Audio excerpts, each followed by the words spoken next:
आप सभी को फिर से सबको एक बार फिर से देखने के लिए प्रभु ने अवसर दिया, उसके लिए धन्यवाद। We praise God for the wonderful opportunity God has given us once again to study the Word of God and to hear Him. परमेश्वर के वचन को अध्ययन करने के लिए, उसकी सुनने के लिए प्रभु ने एक समय दिया, उसके लिए हम परमेश्वर पिता को धन्यवाद करते हैं। So, in the previous class, we have studied the book of Matthew. हमने पिछली क्लास में मत्ती रचित सुसमाचार के विषय में अध्ययन किया था, Today, we are going to study about the book of Mark. और आज हम मरकुस की किताब का अध्ययन करेंगे। Let me also pray along with you. Gracious Lord, we thank you for the opportunity you have given us. And it is truly awesome opportunity. And an ordinary human being such as we are, falling at the feet of the Most High God is something beyond human comprehension. पिता, हम धन्यवाद करते हैं आज की संध्या। ये सौभाग्य की बात है कि हम आपके चरणों में आए हैं, और हम एक मनुष्य हैं प्रभु। हम कुछ भी नहीं है, परंतु हम सर्वशक्तिमान परमेश्वर के चरणों में हम दंडवत करते हैं। ये सब हमारी समझ से परे है, इसके लिए आपको धन्यवाद करते हैं। Not many people have this amazing opportunity, but we got it by your grace. बहुत सारे लोगों को ये सौभाग्य नहीं मिला, परंतु आपके अनुग्रह के द्वारा हमें मिला, उसके लिए हम आपको धन्यवाद करते हैं। Please speak to us and take glory unto thyself, because we offer this prayer with thanksgiving, Jesus' most precious name. प्रभु जी, हम महिमा आपको दे देते हैं, और इस प्रार्थना को उतार करता प्रभु यीशु मसीह के नाम से मांग लेते हैं। Amen. Amen. Amen. So we have already seen in the previous class that uh, all four evangelists, they did their best to present Jesus Christ, that he is God himself. और हमने पिछले क्लास में परिचय देखा था कि चारों सुसमाचार के लेखकों ने बताया था कि परमेश्वर कौन है, उद्धारकर्ता कौन है। इस बात को उन्होंने बताने की कोशिश की है। So many Bible scholars, they have tried to compile all these four different gospels into make it one gospel, but they couldn't succeed. और बहुत लोगों ने इन चारों सुसमाचार की किताब को एक करने की कोशिश की, लेकिन वो उसमें सफल नहीं रहे। So what I could understand was whatever God does, no man can tamper it, no man can modify it or alter it or change it. इसका मतलब हमने ये समझा कि जो कुछ परमेश्वर रचता है, बनाता है, उसको हम बदल नहीं सकते, उसको हम कम नहीं कर सकते। So sometimes we see that all these four gospels have something in common. और कभी कभी हम कुछ चीजों में ये बात देखते हैं कि हमें लगता है कि ये चारों सुसमाचार कुछ चीजों में तो एक समान दिखते हैं। Especially we find five loaves and two fishes, more than 5,000 people were fed. और 5 रोटी और 2 मछली को जो 5,000 से ज्यादा लोगों ने खाया, इस विषय को हम देखते हैं। So when Matthew wrote the same miracle, he wrote with some purpose, and Matthew wrote with some purpose, and Mark wrote with some purpose, Luke wrote with some purpose, even Apostle John wrote with a different purpose. और इसी एक विषय को मत्ती ने भी लिखा हुआ है, मरकुस की किताब में लिखा हुआ है, लूका और यूहन्ना ने भी लिखा है, परंतु सभी ने इस एक ही विषय को अलग अलग उद्देश्य से लिखा है। So I want every one of us to understand that if we don't properly understand the Old Testament, we cannot properly understand the New Testament. इसलिए मैंने आपको बताया था कि अगर हम पुराने नियम को सही रीति से नहीं समझेंगे, तो नया नियम भी हम सही रीति से नहीं समझ सकते। Many people think that Old Testament is something old, is of no use, only New Testament, this is enough. No, that's not correct. और कई लोग बोलते हैं कि पुराना नियम पुराना हो चुका है, वो कोई काम का नहीं है, हमें केवल नया नियम चाहिए। ऐसा नहीं है। God of the Old Testament is God of the New Testament. और जो पुराने नियम का परमेश्वर है, वही तो नया नियम का भी परमेश्वर है। The plan of God and the purpose of God, which has begun in the Old Testament, is concluded in the New Testament. और परमेश्वर की जो योजना और उद्देश्य पुराने नियम में है, वही उद्देश्य और योजना परमेश्वर के नए नियम में भी है। In the Old Testament, we find the foundation. In the New Testament, we find the structure.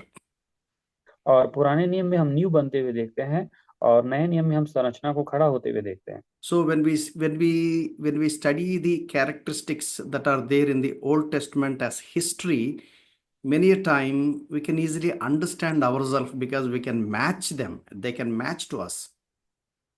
और बहुत बार हम पुराने नियम में जब इतिहास को हम अध्ययन करते हैं, उनकी घटनाओं को व्यवस्थित करते हैं, तो हम कहीं ना कहीं तुलना करने से अपने जीवन को भी वहां देख पाते हैं। Some people think that Old Testament God is so furious and so angry, but New Testament God is very gracious and kind. That is not correct. The same God, what we see in the Old Testament, we see the same in the New Testament. और कई लोग कहते हैं कि पुराने नियम में परमेश्वर बहुत क्रोधित रहते थे, और नए नियम का परमेश्वर अनुग्रहकारी है, दयालु है। ऐसा कुछ लोग बोलते हैं, लेकिन ये सही नहीं है। Some people think that the Old Testament is dominated by the God the Father, and in the Gospels, the Lord Jesus Christ, and the later part, only the Holy Spirit. And they bifurcate the three persons in the Trinity. और कई लोग कहते हैं कि पुराने नियम में केवल स्वर्गीय पिता के बारे में लिखा है, उसके बाद फिर यीशु मसीह आते हैं, फिर अभी पवित्र आत्मा आ रहे हैं। तो कई बार लोग क्या करते हैं, पिता पुत्र और पवित्र आत्मा को अलग कर देते हैं कई बार। So we need to understand the doctrine of Trinity properly. When we don't understand the doctrine of the Trinity, then we don't understand gospel properly.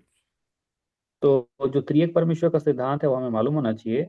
जब तक त्रिएक परमेश्वर का सिद्धांत हमें नहीं मालूम है तो हम सुसमाचार को भी सही रीति से नहीं समझ सकते। In fact, I have dealt doctrines categorically, but 3 years back, at that time, of course, you are not there, or not one of you are available. I believe so. और हमने 3 साल पहले से इन सारे सिद्धांतों के बारे में अध्ययन किया है, और मुझे मालूम है कि उस समय आप में से ये कोई नहीं थे वहाँ अध्ययन करते समय। So what I can do is maybe after completion of the New Testament survey, I will try to explain you basic understandings of basic gospels. और प्रभु ने चाहा तो ये नए नियम के सर्वेक्षण के बाद मैं आपको जो आधारभूत शिक्षा रहेगी जो सुसमाचार को समझने के लिए, उस सिद्धांतों को मैं आपको बताऊंगा। I would like to equip you with all the needed truths of the Bible, so that when somebody raises any question when you are presenting gospel, you will be able to intelligently answer them. और मैं आप सभी को इस प्रकार तैयार करूंगा, इस प्रकार मैं आपको सिखाऊंगा ताकि आप परमेश्वर की सच्चाई की गहराई को जान सकें, ताकि कल के दिन आपको कोई सुसमाचार का सवाल पूछे तो आप उन्हें अच्छी रीति से उत्तर दे सकें। So kindly pray about it. As the Lord leads, I would like to serve you. I would like to help you and support you. और आप सभी लोग प्रार्थना करें कि इस प्रकार मैं आपकी सेवा कर सकूं, मदद कर सकूं। So the purpose why I have this group and Bible study is that God gave me passion and burden to serve our dear friends, our dear brothers and sisters in the North India. So I couldn't go in person. I thought maybe at least through this media, I can help you, I can equip you, I can serve you. और प्रियो, ये इस प्रकार group बना के Bible अध्ययन करने का उद्देश्य यही है कि परमेश्वर ने मेरे हृदय में बोझ दिया है, जिम्मेदारी दी है कि मैं उत्तर भारत के हमारे प्रिय विश्वासियों को सिखा सकूं परमेश्वर के वचन को। ठीक है, व्यक्तिगत रूप से तो मिलके नहीं सिखा पा रहे हैं, परंतु इस जूम के माध्यम और मीडिया के माध्यम से ही मैं आपको वचन सिखा सकूं। I don't expect anything in return, and I'm not getting anything from anybody. Even I don't want you to give anything, but you pray for me and enjoy all these resources. Serve the Lord mightily wherever God opens the door. I'm happy about it. और इन सब जो चीजें मैं आपको लिख रहा हूँ, सिखा रहा हूँ, इसके बदले कुछ भी मैं आपसे नहीं चाहता हूँ। इसके बदले आप कुछ भी मुझे मत दीजिए, परंतु मैं चाहूंगा कि आप जरूर प्रार्थना करें ताकि ये सारा ज्ञान आपके लिए एक स्रोत के समान बना रहे, ताकि आपकी सेवा का द्वार खुले और आप प्रभु में और आगे बढ़े। In the previous class, we have already studied the gospel according to Matthew. I would like you to understand few important tips. और पिछले बार में हमने सुसमाचार को सुसमाचार को मत्ती के दृष्टिकोण से देखा था, उसके सीखा था। उसके विषय में कुछ टिप्पणियां मैं आपको और दे रहा हूँ। So Matthew was targeting audience or recipients or Jewish background. और हम जानते हैं कि यह वो जो मत्ती ने जिन दर्शकों के बारे में या श्रोता को ये सुसमाचार लिखा है, वे सब लोग यहूदी लोग हैं। Out of all these 4 gospels, the Matthew is concentrating Jewish audience. और मत्ती ने इन चारों सुसमाचार में देखा जाए तो मत्ती ने यहूदियों को ही एक लक्ष्य लेके ये सुसमाचार लिखा है। So the Jewish people are very scriptural people of scriptures. If you want to talk to them, you have to talk to them only by referring the scriptures. और यहूदी लोग जो होते हैं वो वचन को जानने वाले लोग हैं, वचन के लोग हैं। अगर आप यहूदियों से बात करेंगे तो आपको वचन को अच्छे से जानना पड़ेगा। If you want to talk to them, you have to talk to them about Abraham, you have to talk to them about Isaac, and you have to talk to them about Jacob. You have to talk to them about David and Moses. Then only they listen. What that mean है? So, because Abraham, Isaac, Jacob, David, and Moses, because they are the heroes in the Old Testament. If you don't refer any of these, they don't care you. Okay. और पुराने नियम के जो hero हैं, नायक हैं, Abraham है, इशाक है, याकूब है, इन सब के बारे में अगर आप अच्छे से नहीं जानेंगे, इनके बारे में बातें नहीं करेंगे, तो यहूदी लोग भी आपकी बातों को ध्यान नहीं देंगे।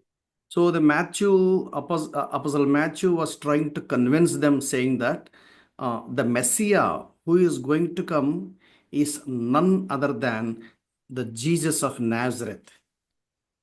और ये जो मती है, इन्हीं यहूदियों को इस बात के बारे में अच्छे से विश्वास दिलाना चाहते हैं कि वो आने वाला मसीहा यही है जो नासरत का यीशु मसीह है। So for that reason, he began his gospel from the very account of genealogy. इसलिए जो मत्ती जो है वो अपनी सुसमाचार की शुरुआत प्रभु यीशु मसीह की वंशावली से करता है। He says, son of Abraham, son of David, like that, he brought all the family line of the Abrahamic family. इसलिए वो अब्राहम से शुरू करता है और वो बताता है किस प्रकार आदम की संतान हुई, उसके बाद अब्राहम, फिर दाऊद की संतान, उससे वो पूरे परिवार का एक वंशावली को वो सामने रखता है। So most of the literature he wrote, he simply tried to refer the Old Testament context and Old Testament heroes and then interpreting the fulfillment of the same prophecies.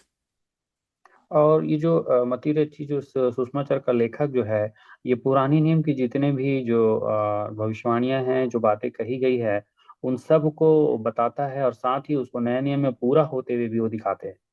Because he is writing to Jewish audience, he doesn't explain the customs and traditions of the Jews.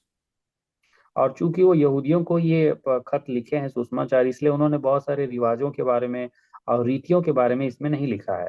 But whereas when you see the gospel according to Mark or gospel according to Luke, they explain because they wrote to Gentiles. जबकि मरकुस और लूका की पुता सुसमाचार पढ़ेंगे आप, तो उन्होंने रीति रिवाज के बारे में भी लिखा हुआ है, क्योंकि वो अन्य जातियों को वो सुसमाचार लिखे हैं। So I have told you in my previous class that the Romans mindset and the Greek mindset is little intellectual kind of approach. और आप देखेंगे इसीलिए जो रोमी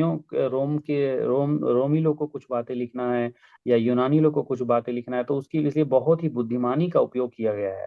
Because Jews were scattered to different places because of the persecution, and they adopted some of the cultures of Roman culture and Greek culture.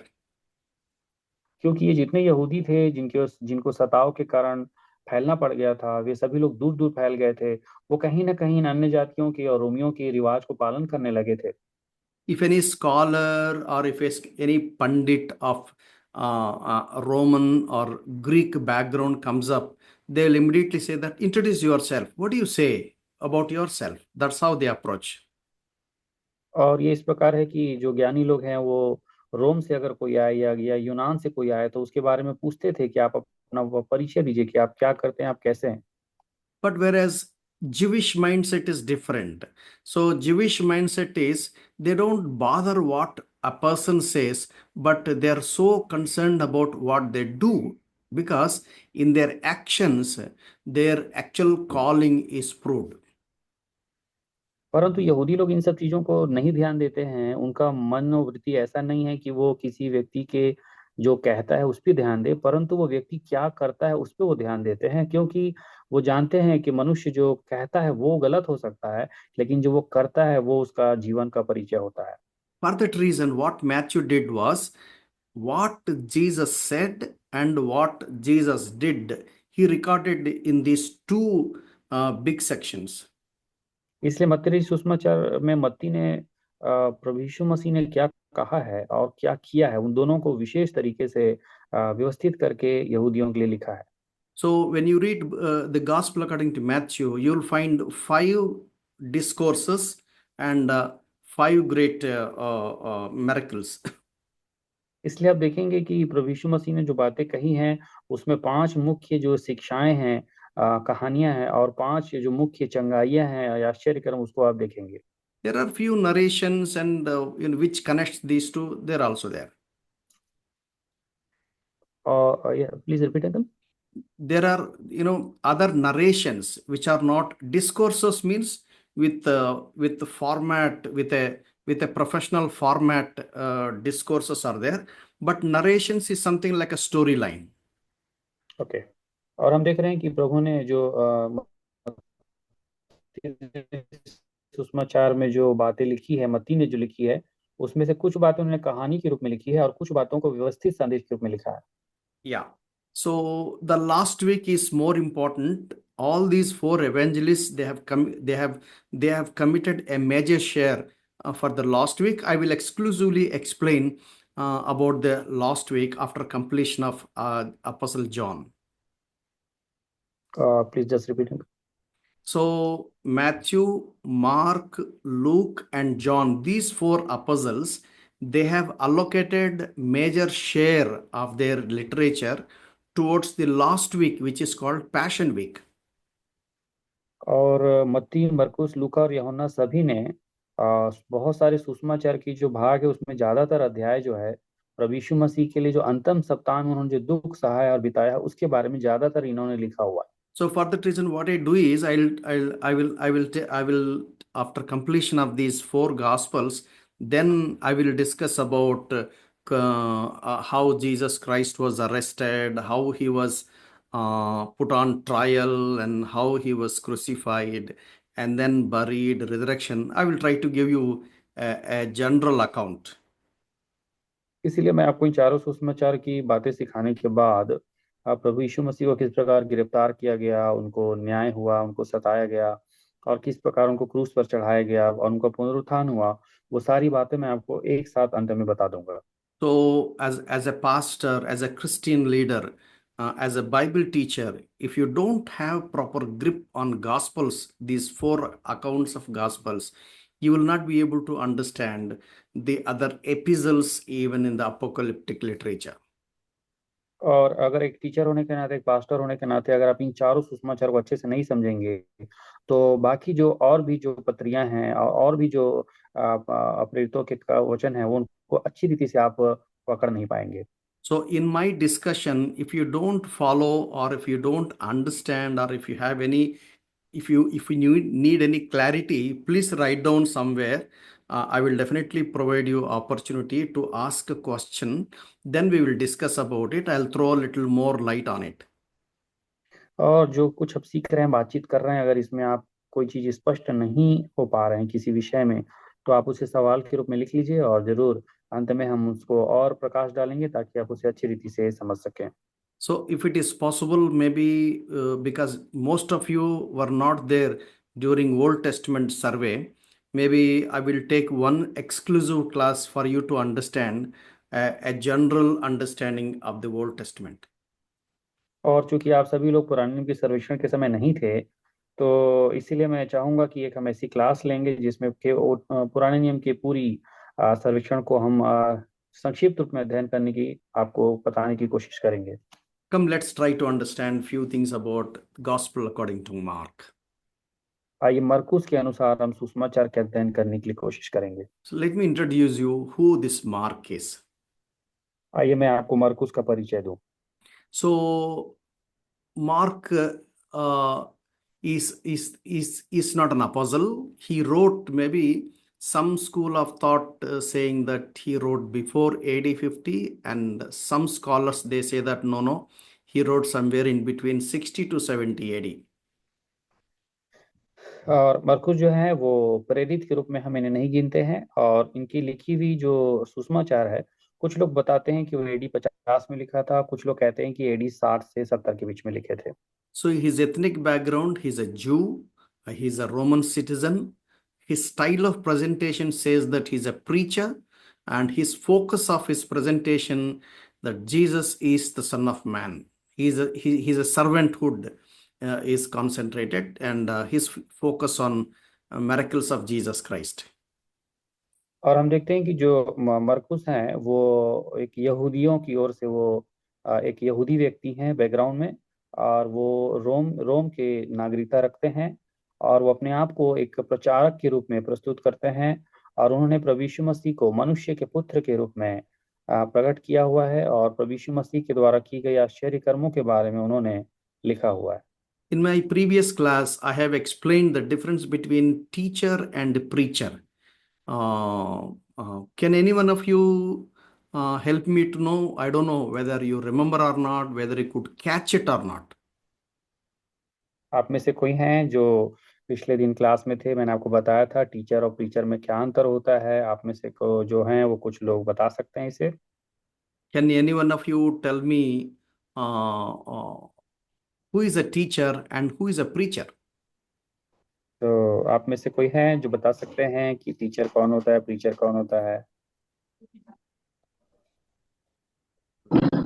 जय मसीह की sir. जय मसीह brother. Sir जी, आपने बताया था कि टीचर वो होते हैं जो हमें सच्चाई को सरलता के साथ हमारे हृदय में मतलब प्रवेश कराते हैं, बताते हैं। Okay. और प्रीचर? जी Okay. जी, thank you uncle. So you और please tell me these two, teacher, who is a teacher and who is a preacher?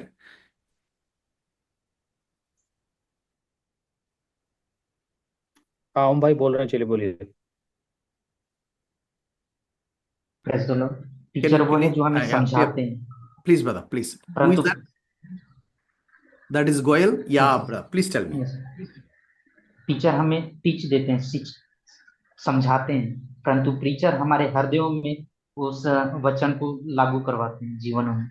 Yeah. Good, good, good, good, good. Anyone else?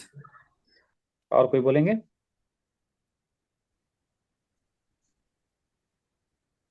I need you to understand, because when we use the vocabulary, we should be able to understand its real sense of the meaning of a particular word. प्रियो, आप इसको समझना जरूरी है, क्योंकि जब आप शब्दकोश को उपयोग करेंगे बाइबल के, आपको मालूम होना चाहिए कि प्रचार क्या होता है और शिक्षा क्या होती है, मतलब टीचर और टीचर में क्या फर्क होता है। So Matthew, we said that Matthew is a teacher. जैसे हम मत्ती के बारे में बोल रहे हैं तो मत्ती के लिए शब्द इस्तेमाल कर रहे हैं कि वो एक टीचर है। Now when we are talking about Mark, we say that he is a preacher. लेकिन मार्क के लिए, मरकुस के लिए बोल रहे हैं कि वो एक प्रचारक है, प्रीचर है। Then if you don't understand the difference between these two, you will be confused. अगर आप इन दोनों में अंतर नहीं जानेंगे तो आप कंफ्यूज हो जाएंगे। In fact, there is no big difference, but there is some difference. No big difference, but there is some difference. बहुत बड़ा अंतर तो नहीं है, लेकिन जरूर अंतर है प्रचारक और शिक्षक में। Sridhar, can you try?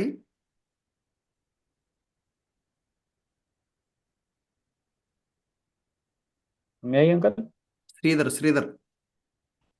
Okay brother Sridhar, can you hear us? Yes, uncle. Can you try?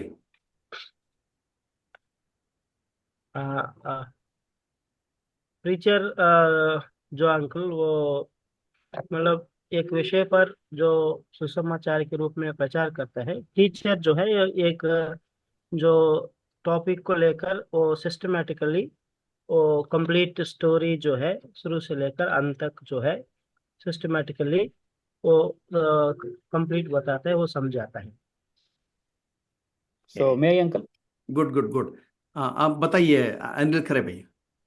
Yes uncle. You want to say something? Yes, uncle. Teacher is the person actually who explain the complicated truth in a simple form, so somebody understand. Yes. But at the same time, the preacher speaks something to say to appeal in their heart to do something. Exactly. You touch the bullseye. That's the point. See, teacher appeals to the mind. Preacher appeals to the heart.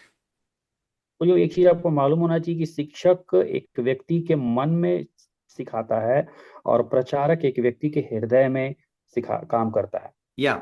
So teacher will explain a complex truth, make it very simple, and he will intelligently catch and then understand.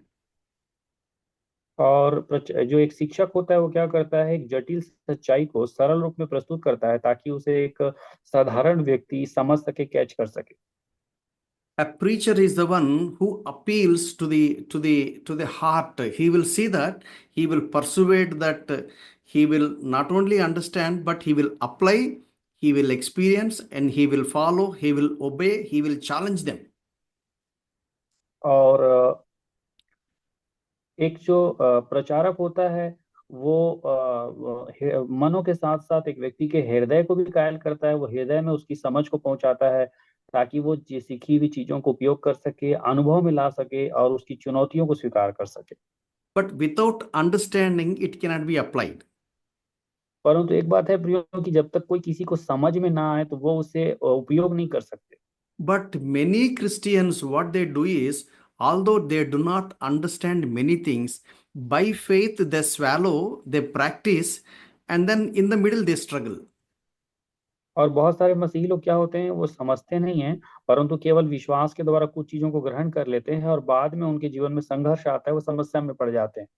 It is also true that not all things can be intellectually grasped, but at least to some extent we can understand, and then we can apply and practice. We will come to know that it is true.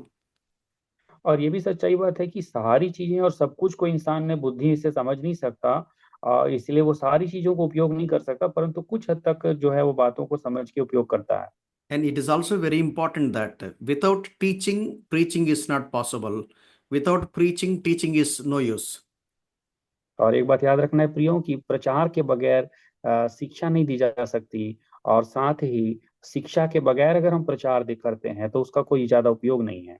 But when we say Matthew is a teacher, he concentrates more on intellectual perspective of presenting, a complex truth, bringing it into a very simple form. और मत्ती एक शिक्षक के रूप में कार्य करता है और बुद्धि से वो जो जटिल जो जो जो सत्य है उसको सरलता से प्रस्तुत करने का कार्य करता है। So there are few things, many times we say that, I know, I experience, but I can't explain. कई बार ऐसा आप देखे होंगे कि लोग बोलते हैं कि नहीं नहीं मैं समझ गया हूँ, मेरे को अनुभव भी आ गया, लेकिन मैं बता नहीं सकता। So if you have understood intellectually properly, then you can explain in a number of ways. परंतु प्रियो अगर आप किसी चीज को बुद्धि से समझ गए हैं तो आप कई तरीके से दूसरों को भी बता सकते हैं। So I hope I could make you clear. मैं विश्वास करता हूँ कि कुछ बातें मैं आपको स्पष्ट कर पाया हूँ। Yeah. So let me proceed further. आइए आगे चलते हैं। So we have seen that Mark is he's a very good preacher. तो हमने देखा प्रियो कि मरकुस जो एक प्रचार उसको जो सुसमाचार लिखने वाले व्यक्ति हैं, लेखक हैं, उनको हम एक प्रचारक के रूप में यहाँ प्रस्तुत देख रहे हैं। So he concentrated more on Jesus Christ's miracles. इसलिए वो प्रभु यीशु मसीह के द्वारा किए गए आश्चर्य कर्मों की ज्यादा उसके ऊपर फोकस करता है। Ultimately, what all these four evangelists are saying, that Jesus Christ he is the true Messiah, he is the true Son of God, or he is the true Son of Man, and he is the King of the Jews. और ये चारों सुसमाचार के जो लेखक है वो ये बताना चाहते हैं कि यीशु मसीह सच्चा मसीहा है, वही परमेश्वर का पुत्र है, वही मनुष्य का पुत्र है और वही यहूदियों का राजा है। So when we see Mark's Gospel chapter 14 verses 50 to 52, we understand that there is a young man is found there. और आप देखेंगे मरकुस की किताब 14 अध्याय में जब आप जाएंगे तो 50 से 52 के बीच में आप देखेंगे कि एक धनी व्यक्ति है जो मरकुस के पास आता है। Let me read it for you. Mark's Gospel chapter 14 verses 50 to 52. They first call him and fled. Now a certain young man followed him, having a linen cloth thrown around his naked body, and the young man laid hold of him, and he left the linen cloth, and they fled from them naked.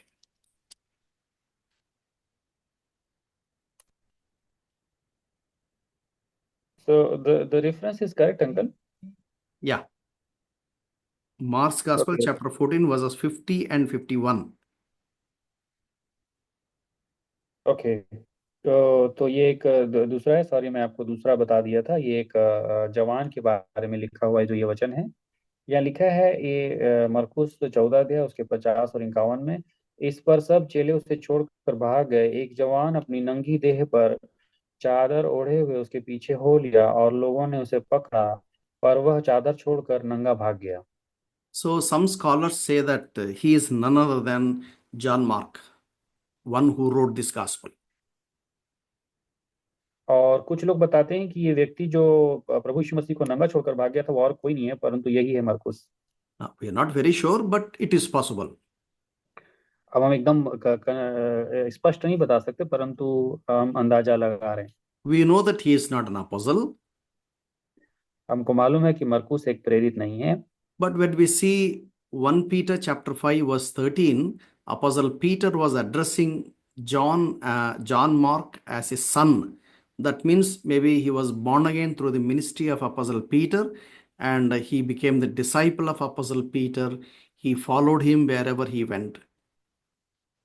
और पहला पत्रस 5 अध्याय के 13 में जब आप देखेंगे तो मरकुस को पत्रस जो है पुत्र के रूप में नमस्कार कहते हैं। इसका मतलब कहीं ना कहीं पत्रस की सेवकाई के द्वारा मरकुस मन फिराए थे और उनके सेवकाई के द्वारा वो चेले बने थे। So there are few scholars, they say that Apostle Peter did not know Latin, but whereas John Mark knew Latin. So for that reason, in those days, many areas, the people speak Latin as a common language. So at such places, Apostle Peter uses John Mark as a translator. और जो है scholar बताते हैं कि पतरस को Latin की जो भाषा है वो Most of the people used to talk Latin. Okay, और बहुत सारे लोग जो है वो उस समय लैटिन भाषा में बात करते थे। इसीलिए पतरस जो है लोगों को प्रचार करने के लिए लैटिन भाषा में अनुवाद करने के लिए मरकुस का उपयोग किया करते थे। So normally they must have proposed to Peter, why don't you write down what you are saying? Perhaps he didn't bother. And so they must have requested Mark, because Mark has been following Peter. Mark knew all the heart of Peter because he has been translating. So for that reason he must have written. और बहुत सारी चीजें पतरस ने नहीं लिखी है परंतु मरकुस चूंकि पतरस के साथ रहते थे इसलिए वो पतरस के हृदय को अच्छे से जानते थे। इसलिए बहुत सारी बातें वो पतरस के बारे में मरकुस लिखता है। So many people consider gospel according to Mark is from the perspective of Apostle Peter.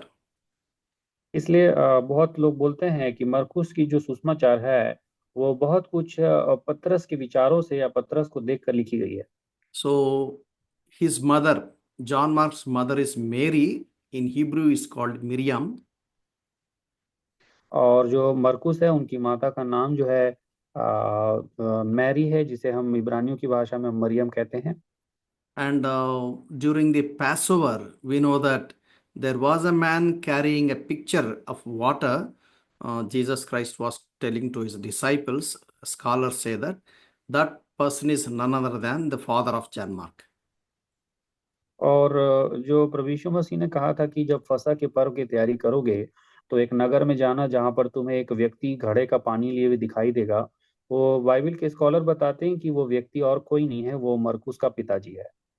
And Barnabas, he is his nephew. Barnabas' nephew is John Mark, because Barnabas' sister is Mary, and that Mary's son is John Mark. We find it Luke's Colossians chapter 4 verse 10. और लोग बताते हैं, जो Bible में अध्ययन करते समय पता चलता है कि जो मरकुस है वो बरनबास का भांजा है या उसका भतीजा है, क्योंकि ये जो बरनबास है उसकी जो बहन है वो मैरी है और मैरी का पुत्र जो है मरकुस है। So Acts chapter 13 and verse 13 says that John Mark followed Apostle Paul and Barnabas during the first missionary journey. और प्रेरितों 13 के 13 अध्याय में पता चलता है कि मरकुस जो है वो पौलुस की पहली मिशनरी यात्रा में पौलुस और बरनबास के साथ वो भी था। But whereas Acts 13 and verse 13 says that he suddenly left them all of a sudden. परंतु प्रेरितों के काम 13 के 13 में बात देखते हैं कि अचानक से उस प्रथम मिशनरी यात्रा को छोड़ के उनको छोड़ के वो जो मरकुस है वो लौट आया। Not much explanation is given there why he left them and went away. Perhaps he must have got scared, or he must have become sick, or he must have, there's some kind of friction developed. We don't know what happened, but he left the ministry in the midst of it. और वहाँ क्या हुआ था ये बात तो हम स्पष्ट नहीं जानते, क्या पता मरकुस डर गया था या बीमार पड़ गया था या क्या हुआ उसे पता नहीं, परंतु वो इस मिशनरी यात्रा की सेवा को बीच में ही छोड़ के वहां से वापस आ गए। So during the second missionary journey, Barnabas recommended Mark to take along with them, but Apostle Paul vehemently rejects to take along with him because he felt that a person of indiscipline doesn't fit the missionary journey. And so the friction between them was so great that they were divided. और हम देखते हैं कि बरनबास ने दूसरी missionary यात्राओं में मरकुस को साथ ले जाने की कोशिश की, परंतु पौलुस ने कहा कि ये प्रथम मिशनरी यात्राओं में अनुशासन के साथ हमारे साथ रहे नहीं है और ऐसे व्यक्ति को हम अपने साथ नहीं ले जा सकते। इसलिए इन दोनों के बीच में बहुत ही एक तनाव की स्थिति आ गई। So in the second missionary journey, Apostle Paul took Silas and Barnabas took Mark. And so Barnabas influenced John Mark. और इसलिए दूसरी मिशनरी यात्रा में पौलुस के साथ सिलास चला गया और बरनबास के साथ मरकुस गया। So Barnabas influenced John Mark so and so much so that very Apostle Peter requested that John Mark should come and meet him, and Apostle Paul was interested to work with John Mark. और बरनबास ने मरकुस को बहुत सारी सहायता की और अपने साथ सेवा में लेके चले, और इसी कारण पतरस ने भी उनसे कहा कि मरकुस को लेकर आइए, और बाद में पौलुस भी उसके महत्व को समझा और उन्होंने भी मरकुस के साथ सेवा किया। So few scholars say that Acts chapter 1 verse 13 and Acts chapter 12 verse 12 is the house of John Mark.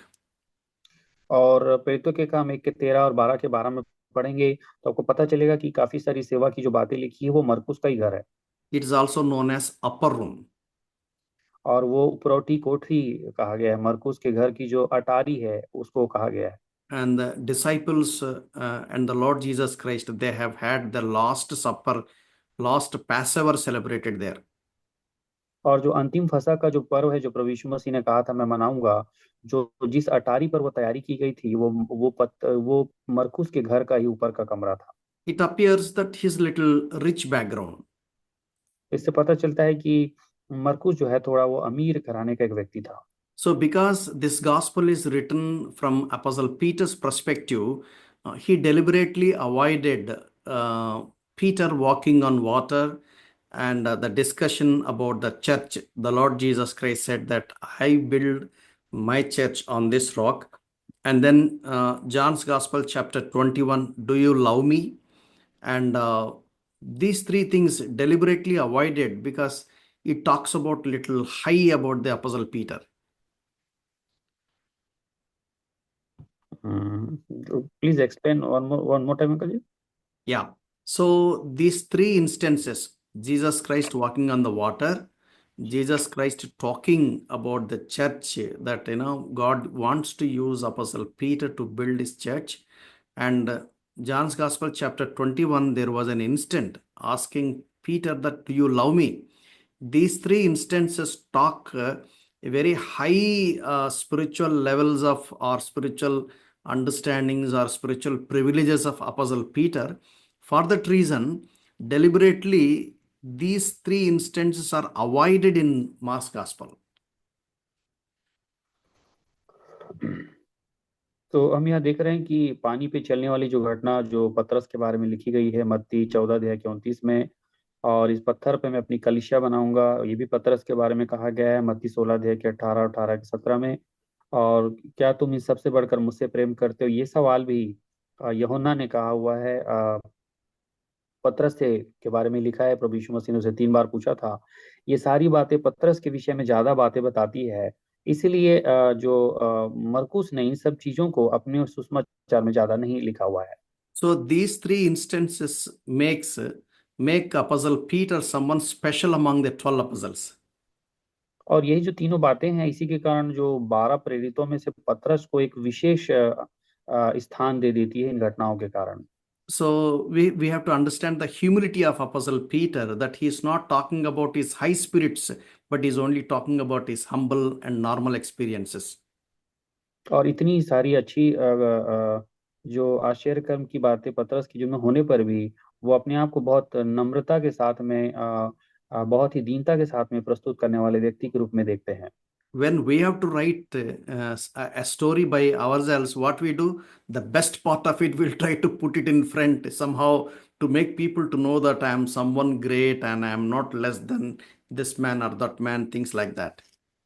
अगर हमारे जीवन में इस प्रकार की घटनाएं हुई रहती महानता की, तो हम उसको और ज्यादा लिखे होते, ज्यादा सामने सामने दिखाए होते, ताकि लोगों को पता चले कि हमने कितने बड़े काम किए हैं। We understand the humility of these servants of God. परंतु हम यहाँ परमेश्वर के सेवकों की बड़ी नम्रता और दीनता को देखते हैं। Let God appreciate, let God exalt, not people around us. और यहाँ पे वो प्रेरित चाहते हैं कि परमेश्वर उनकी तारीफ करे, परमेश्वर उनकी महिमा करे, ना कि लोग। So what people think of us is not important, but what God think about us, that is very important. इसलिए लोग हमारे बारे में क्या विचार करते वो महत्वपूर्ण नहीं है, परंतु परमेश्वर बारे में क्या हमारे बारे में क्या विचार करते वो महत्वपूर्ण है। Most of the times, servants of God, what they do is they'll try to appeal to the people, somehow wanted to be in the limelight, look someone special. So that's not a good sign of spirituality. और कुछ लोग हैं जो सेवक लोग जो हमेशा लोगों की तरफ ध्यान देते हैं और उनसे ही वो अपनी बातों को रखे रहते हैं, उनकी ओर से विशेष सहानुभूति चाहते हैं, परंतु ये एक अच्छे आत्मिक सेवक की पहचान नहीं है। And we need to be as humble as possible. हम हो सके तो जितना अधिक हम नम्र और दीन हो सके हमें होना चाहिए। People may misunderstand, doesn't matter, but God knows he will exalt us in his time. और लोग हमारे बारे में क्या सोचते हैं इससे कोई फर्क नहीं पड़ता, परंतु परमेश्वर बारे में हमारे बारे में सब जानते हैं, और वो एक समय आएगा जब हमें ऊंचा उठाएंगे। In the book of Mark's Gospel, we find the word immediately. It used almost 41 times. और जो तुरंत तुरंत जो ये शब्द है, ये शब्द मरकुस के सुसमाचार में बहुत बार उपयोग किया गया है। पूरे मरकुस में लगभग 41 बार ये शब्द लिखा गया है तुरंत। He also says another word like again, like God is a God of second chances. और ये बार बार जो है मरकुस के सुसमाचार में फिर से ये शब्द फिर भी बार बार उपयोग किया गया है, जो कि परमेश्वर के दूसरे प्रयास को दर्शाता है। So he assisted Barnabas, he assisted Paul, he assisted Luke, he assisted Peter. तो मरकुस जो है वो बरनबास के साथ भी सेवा किया है, पौलुस के साथ भी सेवा किया है, लूका के अधीन रह के भी सेवा किया है, और पतरस के अधीन रह के भी सेवा किया है। So we understand that he gained lots of spiritual knowledge by following these spiritual heroes. तो इसका मतलब है कि मरकुस के पास बहुत सारा आत्मिक ज्ञान था, क्योंकि उन्होंने बहुत सारे ऐसे आत्मिक संतों के साथ समय बिताया था। So if you have to understand Mark, you have to understand this one single slide that will explain you everything. और अगर आप मरकुस की किताब को समझना चाहें तो ये जो स्लाइड है पीपीटी, इसको देखकर आप उसकी सेवा को समझ सकते हैं। So I have also explained when we discussed about introduction to the New Testament, and we have also explained when we talked about gospel according to Matthew. और इस पीपीटी को मैंने आपको बताया था जब हमने नए नियम का जो सर्वेक्षण का परिचय दिया था और मत्ती सुसमाचार का अध्ययन किया था तब भी। So we have decided that in the gospel it is divided into 5 sections. और हमने आपको बताया था कि जो सुसमाचार है उसको 5 भागों में हम अध्ययन के लिए बांट सकते हैं। The first part is early Judean ministry. पहला भाग है जिसमें शुरुआत की यहूदिया की सेवा है। So in the map of Israel, it is in the southern part. और आप इजराइल के नक्शे में देखेंगे तो ये दक्षिणी भाग को दिखाता है। And then second is Galilean ministry. It is completely in the northern part. और आप दूसरे भाग में गलील की सेवा को देखेंगे जो कि उत्तरी भाग को दिखाता है। So from Judea to Galilee, people have to go through Samaria. और यदि कोई यहूदिया से गलील की ओर जाना चाहे तो उन्हें सामरिया से होके जाना पड़ता था। So the third part is Perean and later Judean ministry. और तीसरे भाग में हम पेरिया की और ये बाद की यहूदा की सेवकाई को देखते हैं। In the map, you see towards the eastern side. और आप देखेंगे कि नक्शे में पेरिया जो है आपको पूर्व दिशा की ओर मिलेगा। So that's the area where lots of mountains and valleys are there. और उस क्षेत्र में बहुत सारे पहाड़ आपको दिखेंगे। Little towards east, we will find Jordan River that connects to the Dead Sea. और जो मृत सागर के पास में आपको जो यर्दन की नदी है वो भी इसी पूर्वी तरफ आपको मिलेगा। So always keep the map in your mind whenever we talk about Judea, Galilee, and Perea. That map should be there in your mind so that when you read the Gospels, you'll be able to understand where this incident has happened and why this incident happened. What's the lesson we can understand? और इसलिए जो नक्शा है वो आपके मनों में उसका चित्र बना हुआ होना चाहिए, ताकि जब भी आप यहूदिया, गलील और पेरिया के बारे में ये सब विषय को समझे, सुसमाचार की होने वाली घटनाओं को कब हुआ, कैसे हुआ, क्या हुआ, तो आप उसे अच्छी रीति से समझ पाएंगे। So the last two parts, the fourth one is Passion Week and the fifth one is post-resurrection. और जो सुसमाचार को अध्ययन करने के जो 5 भाग है उसमें से चौथा और 5वां भाग जो है वो चौथा भाग, इसमें हम पैशन वीक के बारे में देखते हैं, प्रभु यीशु मसीह का जो सप्ताह, अंतिम सप्ताह जिसमें उन्होंने दुख उठाया, और 5वें भाग में उनके पुनरुत्थान के बाद की घटना को देखते हैं। So early Judean ministry, Mark dedicated only very little portion, chapter 1 verses 1 to 13. और मरकुस में आप देखेंगे तो जो शुरुआत की यहूदिया की सेवकाई के बारे में बहुत कम उन्होंने लिखा है, केवल एक अध्याय का 1 से लेकर 13 तक।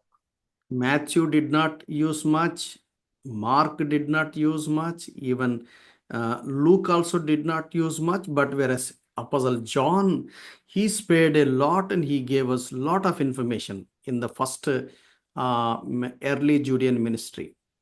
और शुरुआत की यहूदिया की सेवकाई के बारे में मत्ती, मरकुस और लूका ने कम लिखा है, परंतु यूहन्ना ने बहुत सारी समाचार इसमें लिखा है। So you need to understand a chronological journey of the Lord Jesus Christ from the baptism and then victory over the temptation during those 40 days of fasting. And from there he began his ministry up to the cross. How Jesus Christ walked through, that's very, very important. इसलिए आप देखेंगे कि हमें प्रभु यीशु मसीह की जो सेवा है उसकी जो समय काल में बीती हुई घटना जिसे हम क्रोनोलॉजी बोलते हैं, उसके द्वारा हम उसकी यात्रा को देखना है कि कैसे उसका बपतिस्मा हुआ, फिर 40 दिन के उपवास के समय उनकी परीक्षा हुई, कि फिर कैसे उन्होंने सेवा शुरू किया, फिर कैसे उनका क्रूसीकरण हुआ।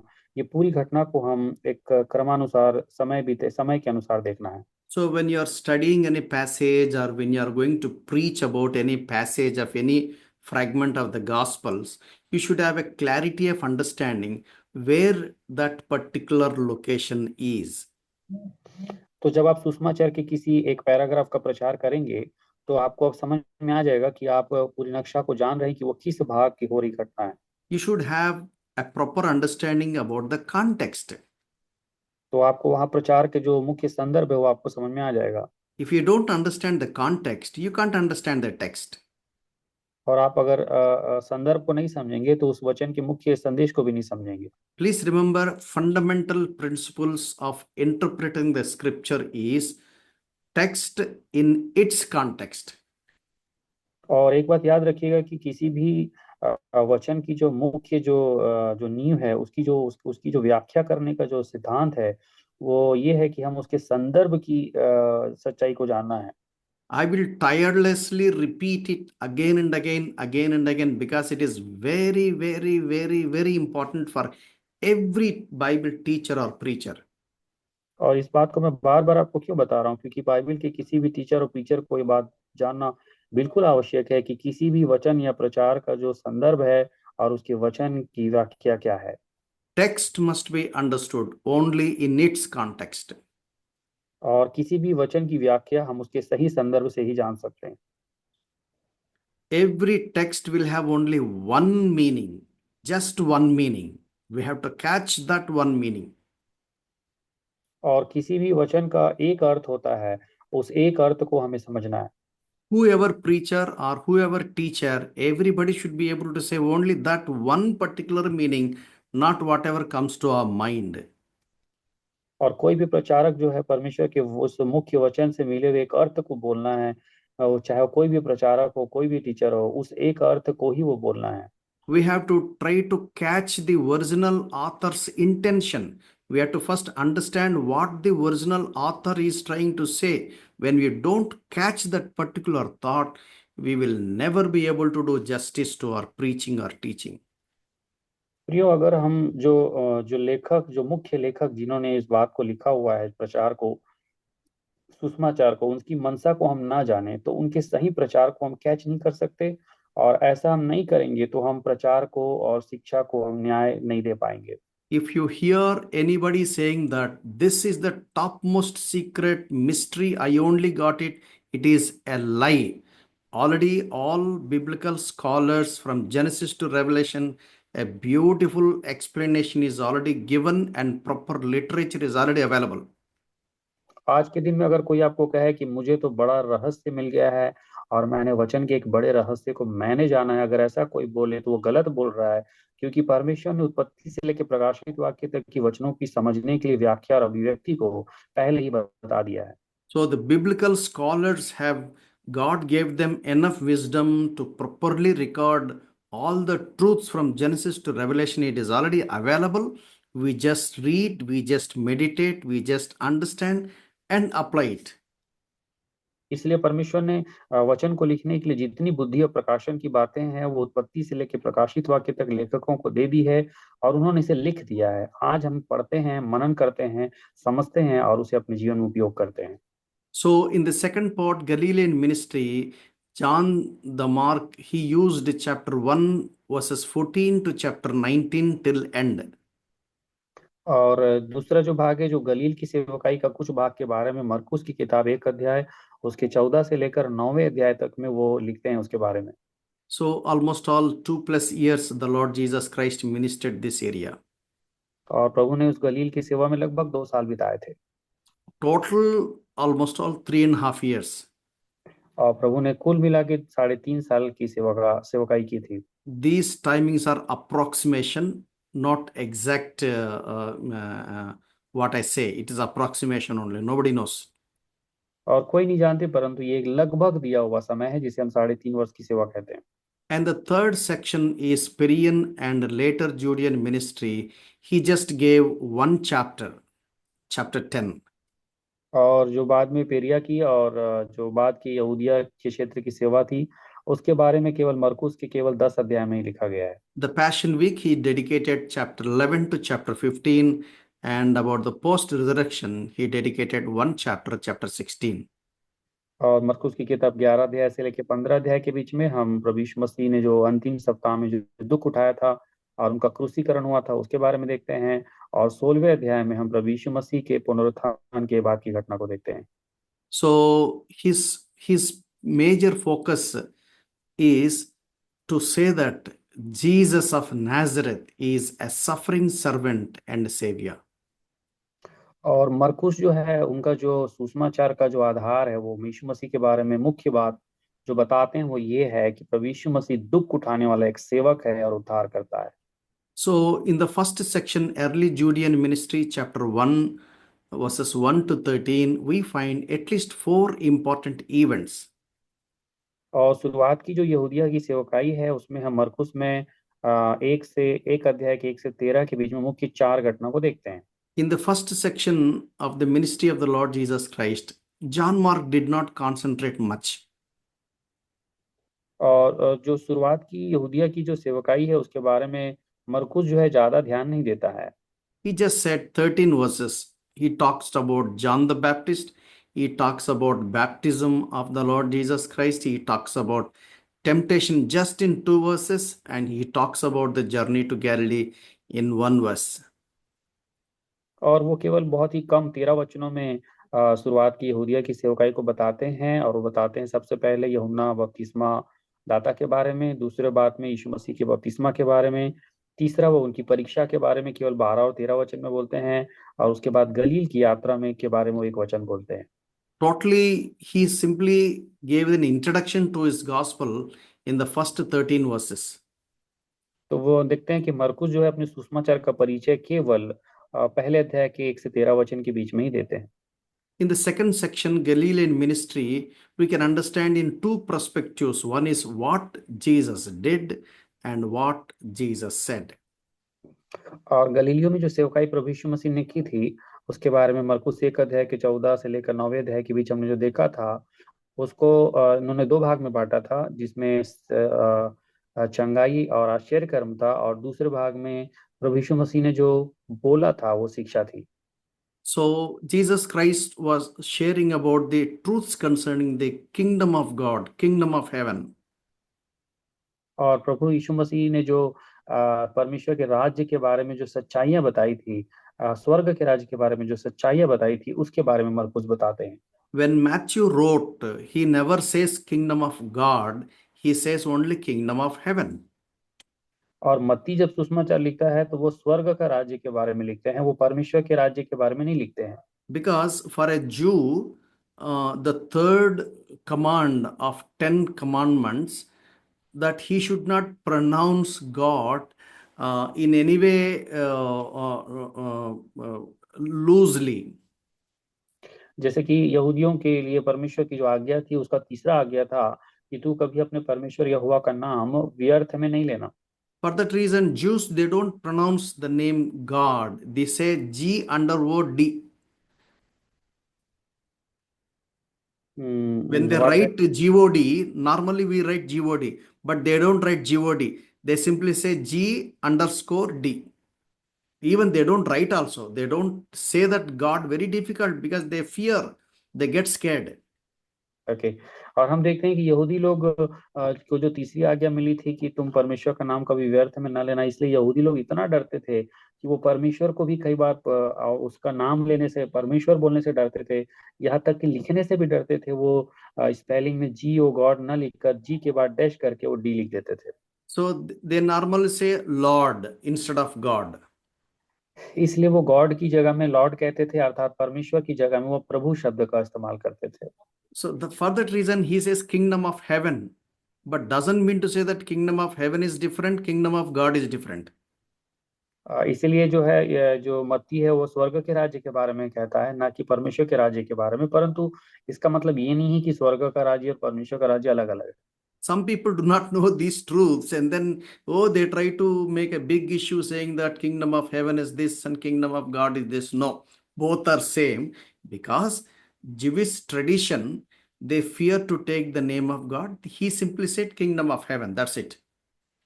और बहुत लोग ऐसा प्रचार करके बताएंगे कि परमेश्वर का राज्य कुछ और है, स्वर्ग का राज्य कुछ और है, परंतु ऐसा नहीं है, क्योंकि यहूदी लोगों के रिवाज के अनुसार वो परमेश्वर से बहुत भय खाते थे, इसलिए वो परमेश्वर के राज्य का उपयोग ना करके स्वर्ग के राज्य का शब्द उपयोग करते थे। So here we find as two sections, miracles, healings, and teachings, what Jesus did and what Jesus said. तो यहाँ हम 2 चीजों को देख रहे हैं। जो यीशु मसीह ने किया वो चमत्कार और चंगाई थी, और जो यीशु मसीह ने कहा वो उसकी शिक्षा थी। In his teaching, he covered most about the truths concerning heaven, truths concerning God, truths concerning kingdom of God. और हम देखते हैं कि जो मरकुस ने जो शिक्षा स्वर्ग के सुसमाचार के बारे में जो लिखा हुआ है, तो इस सुसमाचार में उन्होंने स्वर्ग के बारे में, परमेश्वर के बारे में और परमेश्वर के राज्य के बारे में लिखा हुआ है। So we will see more about this in John's gospel, because Jews are so concerned about doings, because they want to see a sign, a miracle sign. Then only they believe. For that reason, God performed many miracles among them. और यहूदी लोग केवल जो बोलते हैं उस पर विश्वास नहीं करते थे, परंतु वो चिन्ह और चमत्कार को व्यवहारिक रूप में देखते थे। इसलिए यूहन्ना ने ज्यादा चिन्ह चमत्कारों के बारे में लिखा हुआ है, और यहाँ पर भी इस चिन्ह चमत्कार के बारे में लिखा हुआ है। So if you could understand what all I have been saying thus far, the remaining things are very simple. Because I'm going to give you this PPT, you can easily understand and you can easily follow, you can easily work on it. और जो मैं यहाँ पे बता रहा हूँ उसको, उस पीपीटी को अध्ययन करके आपके लिए सेवा के बारे में समझना सरल हो जाएगा और इसमें आप और काम कीजिएगा। Because what all I have said, this is very important. The rest of the 5-10 minutes, it is easy because you're going to work on it and I'll giving you this PPT. और जो मुख्य बात है मैं आपको बता रहा हूँ, और बाकी चीजों के लिए कम समय की जरूरत है, आप उस पीपीटी को देखकर अध्ययन कीजिए। So the miracles we see in the Galilean ministry, in the chapter 1, we find at least 3. Chapter 1, 3 miracles. और गलील में जो सेवा प्रभु यीशु मसीह ने किया था उसमें हम मुख्य रूप से 3 आश्चर्य कर्म को देखते हैं। And then in the chapter 2, we find about the paralytic healing. There he was emphasizing that your sins are forgiven. There he was trying to say that I am God. I have every right to forgive sins because I am going to pay price for it. और मरकुस की किताब अध्याय 2 में एक लकवे के रोगी की चंगाई के बारे में हम पढ़ते हैं, जहां पर प्रभु यीशु मसीह ने उसे मुख्य रीति से एक वचन कहा था कि हे पुत्र, तेरे पाप क्षमा हुए।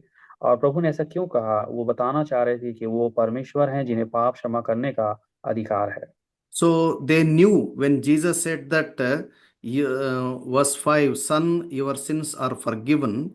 Then some of the scribes were sitting there and reasoning in their hearts, why does this man speak blasphemous like this? Who can forgive sins but God alone? But immediately when Jesus perceived in the Spirit that they reasoned thus within themselves, he said to them, why do you reason about these things in your heart? Which is easier to say to paralytic, your sins are forgiven you, or to say, arise, take up your bed and walk? और मरकुस की किताब अध्याय 2 वचन 5 से लेकर वचन 9, यीशु ने उनका विश्वास देखकर उस लकवे के रोगी से कहा, हे पुत्र, तेरे पाप क्षमा हुए। तब कई शास्त्री जो वहां बैठे थे अपने अपने मन में विचार करने लगे, यह मनुष्य क्यों ऐसा कहता है? वह तो परमेश्वर की निंदा करता है। परमेश्वर को छोड़ और कौन पाप क्षमा कर सकता है? यीशु ने तुरंत अपनी आत्मा में जान लिया कि वे अपने अपने मन में ऐसा विचार कर रहे हैं, और उनसे कहा, तुम अपने अपने मन में यह विचार क्यों कर रहे हो? सहज क्या है? क्या लकवे के रोगी से यह कहना कि तेरे पाप क्षमा हुए, या यह कहना कि उठ अपनी खाट उठाकर चल फिर? Whenever Jesus Christ was performing any miracle, there is a purpose behind it. जब भी प्रभु यीशु मसीह ने कोई आश्चर्य कर्म किया है, उसके पीछे कोई योजना रही है। So what is the purpose of performing miracle in this text? अब यहाँ के जो वचन में मरकुस 2 अध्याय में जो आश्चर्य कर्म हुआ है, इस आश्चर्य कर्म को करने का उद्देश्य क्या है? Jesus wanted to tell them that he is God and he only is authorized to forgive sins, not anyone on the face of the earth excepting him. और यहाँ जो लकवे के रोगी का उदाहरण देकर इस आश्चर्य कर्म के द्वारा प्रभु यीशु मसीह बताना चाहते हैं कि वो परमेश्वर हैं और इस धरती पर उन्हें पाप क्षमा करने का अधिकार है और किसी को नहीं है। I want to ask you the same question. Someone of you should answer me. You find it in verse 9, the later part. You know, the Jesus Christ was asking them, which one is easy?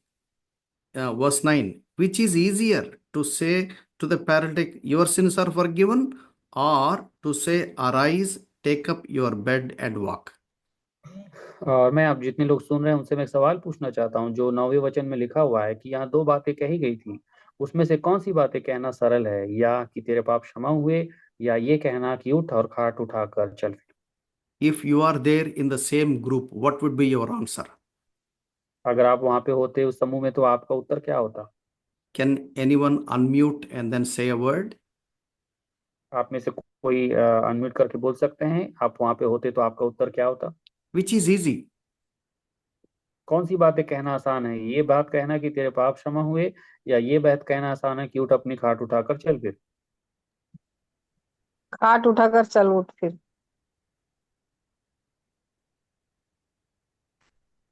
How?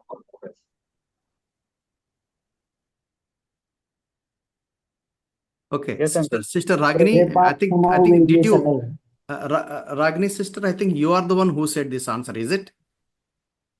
Yes. Wonderful. Heart. Then and any other person, please, maybe 2 or 3 can answer. Okay, Pastor Vijay क्या बोले? तेरे पाप क्षमा हुए। Okay, so that is easy. Okay, then any other answer?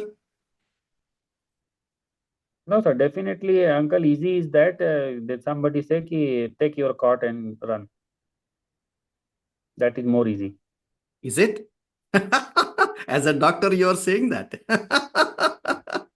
I think for us, not two are easy. For us, both are difficult. But even we can't say that your sins are forgiven. If I have to say that sins are forgiven, I should be able to pay the price. Because और प्रियो ये because Jesus Christ paid the price on the cross of Calvary, he alone could say that, son, your sins are forgiven. It is not easy to say that your sins are forgiven. We cannot say that because it is impossible. Even if I die as a sinner, I can't forgive the sins of other, because I'm a sinner. A sinner cannot forgive another sinner. Even if I die, my blood cannot has any efficacy to forgive others. Brother, translate.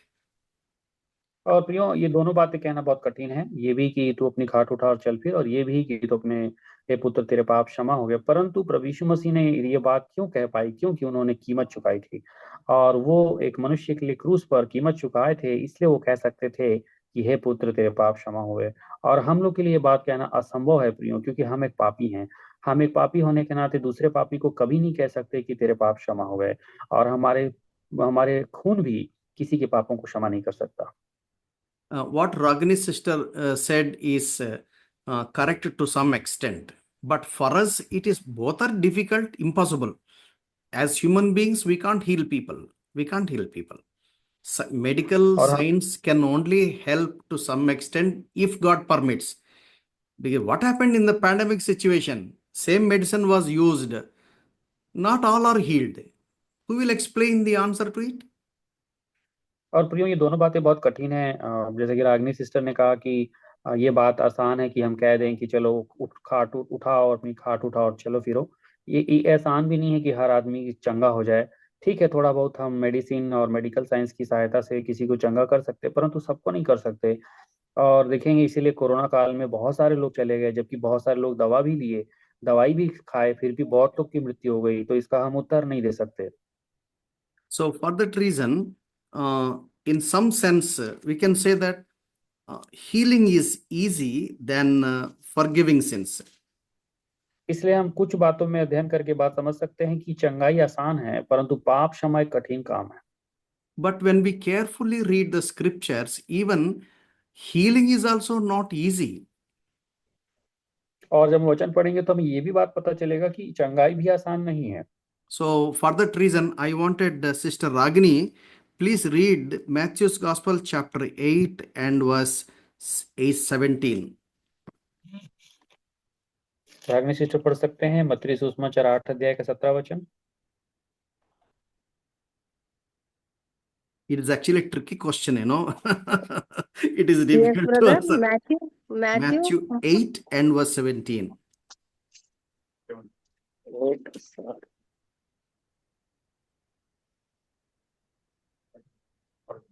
Yeah, ताकि जो वचन please read यशायाह 16 also. Please read 16, 17. जब संध्या हुई तब वे उसके पास बहुत से लोगों को लाए जिनमें दुष्ट आत्माएं थी, और उसने उन दुष्ट आत्माओं को अपने वचन से निकाल दिया और सब बीमारों को चंगा किया, ताकि जो वचन यशायाह भविष्यवक्ता के द्वारा कहा गया था वो पूरा हो। उसने आप हमारी दुर्बलताओं को ले लिया और हमारी बीमारियों को उठा लिया। So this is the prophecy of Isaiah chapter 3 and verse 4. ये जो है यशायाह की तीसरे अध्याय उसके चौथे वचन की भविष्यवाणी थी। Even to heal, Jesus had to pay price. और यीशु मसीह को भी चंगाई करने के लिए कीमत चुकानी पड़ी। Then you may ask a question. आप मेरे से एक सवाल पूछ सकते हैं। Brother, when this particular miracle was performed, Jesus did not die yet. और आप एक सवाल पूछ सकते हैं कि जिस समय प्रभु यीशु मसीह ने मरकुस को ये पाप क्षमा की बात मरकुस के सुसमाचार में इस लकवे के रोगी को जब क्षमा किया था, उस समय तो प्रभु यीशु मसीह की मृत्यु हुई नहीं थी। What do you understand by saying that God is eternal? तो हम इस बात से क्या समझते हैं कि प्रभु यीशु मसीह को अनंत का परमेश्वर कहा जाता है?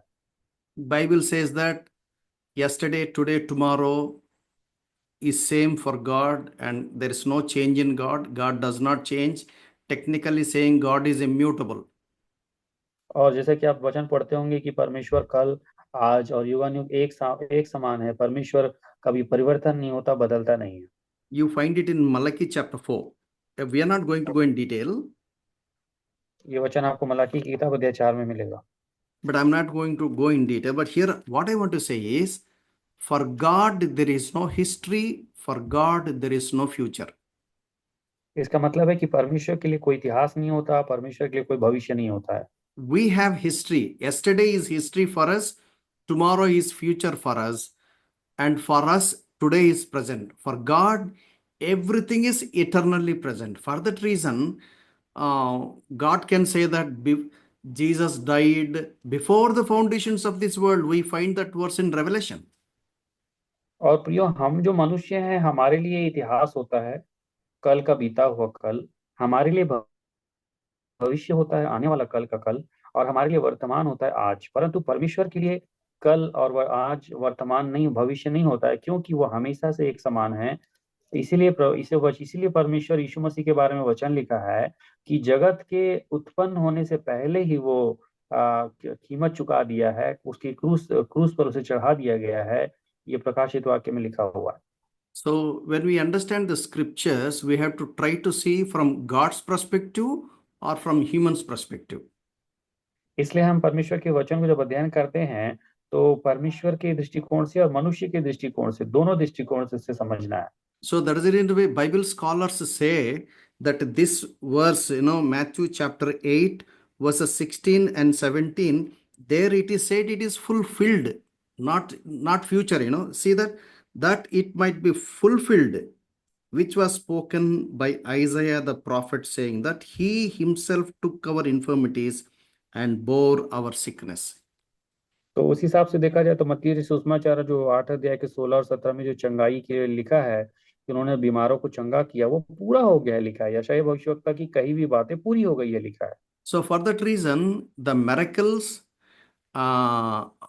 that were done during the time of Jesus Christ will not be repeated because it was already fulfilled in his time. इसीलिए आप देखेंगे यही कारण है कि जो प्रभु यीशु मसीह के समय में चमत्कार और आश्चर्य कर्म होते थे वो अभी नहीं हो रहे हैं, क्योंकि वो उस समय पूरे हो चुके हैं। You may ask a question saying that, brother, it happened during the time of apostles. They also performed miracles in Acts of the Apostles. तो आप लोग एक मेरे से सवाल पूछ सकते हैं कि फिर प्रेरितों के काम में, प्रेरित के समय में भी तो ये चंगाइयां हुई थी। Yes, they were all done in the context of gospel. They were all done in the context of approval of the works of Acts of the Apostles. और सही बात है ये, क्योंकि सुसमाचार को साबित करने के लिए और सुसमाचार के पूर्तिकरण के लिए उनके जीवन में भी हम प्रेरितों के काम में आश्चर्य कर्मों को देखते हैं। Once the book of Revelation is completed, we don't find the same scale of miracles performed in those days comparatively in our days. इसलिए प्रकाशित वाक्य जब पूरा हो चुका है तो इसलिए हम उस समय की जो चंगाइयां होती थी उसके तुलना में आज होती हुई चंगाइयों को हम नहीं देखते हैं। So no new truth is required for us now. Whatever truth is required for all believers of all over the world, already it is recorded in the Bible. And so as an authentication of truth, no miracle is required now. क्यों आज जो है हमें कोई नई सच्चाई की जरूरत नहीं है, क्योंकि बाइबल में जो कुछ परमेश्वर ने बता दिया है सत्य को प्रकट करने के लिए, वो सारी चीजें और चमत्कार पहले से ही पूरे हो चुके हैं। आज परमेश्वर के वचन को सही साबित करने के लिए हमें किसी नई सच्चाई को प्रकट होने की जरूरत नहीं है। It does not necessarily mean that God will not perform miracles. God may or God may not. It is all up to his will and purpose. इसका मतलब ये नहीं कि परमेश्वर चंगाई नहीं करेंगे, परमेश्वर की योजना है, वो चंगाई कर भी सकते हैं, नहीं भी कर सकते। So for that reason, whenever we pray for any miracle, we have to say that, Lord, we believe that it is required now, but let your will be done for your glory and for your purposes. that's how we need to pray. But we should never challenge saying that we are Christians, God will do it. By all means, God will do it, or God is obligated to do it. That's not right kind of approach. और प्रियो, हम एक विश्वासी होने के नाते प्रार्थना कर सकते हैं कि प्रभु, इस समय तेरे आश्चर्य कर्म की जरूरत है, और हमारी नहीं, तेरी इच्छा पूरी हो, तेरी महिमा पूरी हो, तेरी योजना है तो ये पूरा हो जाए। हम ऐसा नहीं बोल सकते कि प्रभु तुझे करना ही पड़ेगा, हम विश्वासी हैं, तुझे सब कुछ करना ही पड़ेगा। ऐसी चुनौती हम परमेश्वर को नहीं दे सकते। So any miracle in the Bible has a purpose. इसलिए जो भी आश्चर्य कर्म बाइबल में होता है उसकी एक योजना है। And then we find a healing on Sabbath, a withered hand. He was teaching a lesson right in the synagogue. The people where they gathered, there was evil spirit, and God handled that. और देखते हैं प्रियो, जो चंगाई के बारे में जो 3 अध्याय के 1 से 16 अच्छे वचन में लिखा है, जहाँ शब्द के दिन में प्रभु यीशु मसीह ने एक सूखे हाथ वाले व्यक्ति की चंगाई की थी सिनेगॉग के अंदर में, और वहां परमेश्वर ने उन्हें बताया था कि वहां पर भी कैसे अशुद्ध आत्माएं दूर होती थी। So is it lawful to do good or to do evil? और प्रभु यीशु मसीह ने वहां शिक्षा दी थी कि शब्द के दिन में भी अच्छा करना सही है या बुरा करना सही है। They were so legalistic that even healing should also not happen on Sabbath, and God was telling them a lesson through that miracle. और ये जो यहूदी लोग थे वे इतने ज्यादा नियम को अनुशासन बताते थे कि शब्द के दिन में कोई चंगाई नहीं होनी है, परंतु प्रभु यीशु मसीह ने उन्हें शिक्षा दिया और बताया कि शिक्षा दिया कि कैसे हमें शब्द के दिन में भलाई और चंगाई करनी चाहिए। In chapter 5 we find people 2000 demons by possessed with in the tomb, harming themselves, shouting, and nobody could tame them. Such a scene, Jesus Christ healed that person. 5:15 says, he sat down at the feet of the Lord Jesus Christ with fully clothed and in his right mind. 5वें अध्याय में जाएंगे तो गिरासेनियों के देश में जो एक दुष्ट आत्मा ग्रसित व्यक्ति की चंगाई के बारे में आपको मिलेगा। किस प्रकार वो व्यक्ति दुष्ट आत्मा से ग्रसित था, उसके अंदर 2000 से भी ज्यादा दुष्ट आत्माएं थी, जो अपने आप को पत्थरों से मारता था, घायल करता था, और कोई भी उसे अपने नियंत्रण में नहीं ले पाता था। प्रभु यीशु मसीह ने उसे चंगाई दिया, और 15 वचन में लिखा है, यीशु के पास आकर वे उसको, जिसमें दुष्ट आत्माएं थी अर्थात जिसमें सेना समाई थी, कपड़े पहने और सचेत बैठे देखकर डर गए। And we find in chapter 5 verses 25 to 34, that Jesus Christ healed a woman who has been troubled for more than 12 years. There Jesus says that power went out of him. For healing, power went out of him. और यहाँ मरकुस की किताब अध्याय 5 के 25 से आगे जब जाएंगे 34 तक, तो यहाँ पे एक लहू बहने वाली स्त्री के बारे में लिखा हुआ है, जिसे 12 वर्ष से लहू की बीमारी, बहने की बीमारी थी, और उसने ठाना था कि मैं प्रभु को छूकर चंगी हो जाऊंगी। और यहाँ लिखा है कि प्रभु के वस्त्र से सामर्थ्य निकली थी, और उस सामर्थ्य जो निकला उसने उसे चंगा किया। There actually Jesus asked a question, who touched me?